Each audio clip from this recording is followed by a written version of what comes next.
name, the CEO of the Santa Clara Valley Indian Health Center. Good afternoon. My name is Sonia Tetnowski. I'm a member of the Makah tribe, a U.S. Army veteran paratrooper, and the Chief Executive Officer of the Indian Health Center of Santa Clara Valley.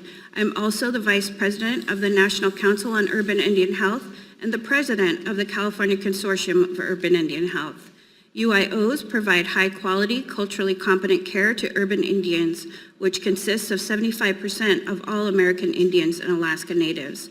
I would like to thank Chairman Gallejo, Ranking Member Cook, Representative Rokana, and other distinguished members of the subcommittee for holding this important hearing. It's my pleasure to testify today regarding H.R. 4153, Healthcare Access to Urban Native Veterans Act.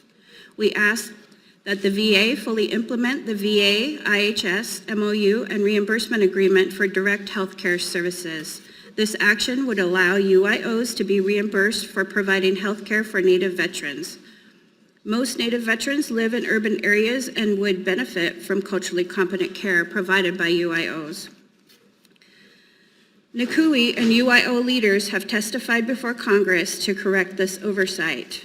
We appreciate this committee for taking action. We'd also like to thank the National Congress of American Indians for passing a resolution that supports our efforts to be included in the reimbursement agreement. Why is this important and what makes us different from IHS and tribal programs? UIOs don't receive purchase and referred care dollars. We don't receive Federal Tort Claims Act coverage. We do not receive 100% FMAP, and we don't receive facilities funding. In fact, some UIOs were forced to close during the shutdown due to lack of parity within the ITU's system of care. As you know, over 75% of American Indians live in urban areas, and we are underfunded and overtaxed.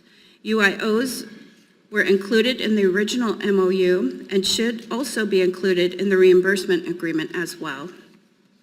As a veteran, a wife of a veteran, and daughter of 2 veterans, I would like to share with you why this is important.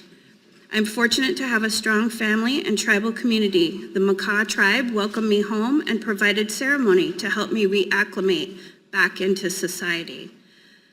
But if it was not for the combination of traditional services and Western medicine, I may not be the person I am today, standing before this committee.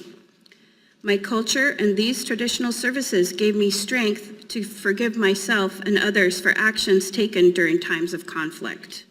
The balance of traditional and Western medicine is important, which is why my organization, the Indian Health Center of Santa Clara Valley, provides annual wiping of the tears ceremonies so that my fellow soldiers and I can stand together and begin to heal as only another soldier would understand. For many urban Indians, the UIOs are the only place where they can receive cultural and traditional services. So our partnership with the VA and the IHS will only increase our ability to wrap our soldiers in culturally competent care. So please help us to close this circle. In turn, NCUI strongly recommends, pursuant to Section 405C of the Indian Healthcare Improvement Act, that the VA IHS MOU include reimbursement for care provided by the UIOs. I would like to present you with this medicine, which consists of an abalone shell, cedar, sweetgrass, and sage, to remind you what traditional medicine has done for me and for my fellow soldiers. Our traditions keep us grounded and provide that support needed to heal the invisible wounds that we all have from serving and protecting this country and all that it stands for. So with that, I ask you to support my work and the work of all urban Indian programs to bring support for the healing of our community. Thank you for holding these hearings today and for the committee's support of urban Indian healthcare issues and HR 4153. Thank you again for this opportunity to speak. Thank you, Ms. Tetnowski. So, should we recess here? I think maybe There's we 9 can, minutes.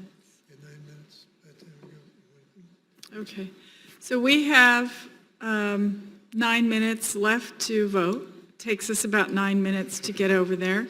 So 15 for me. it takes him, no it doesn't, 15 minutes. I'll challenge him to a little foot race.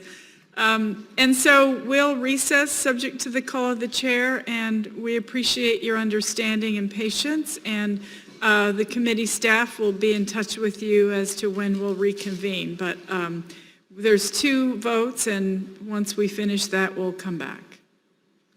Thank you.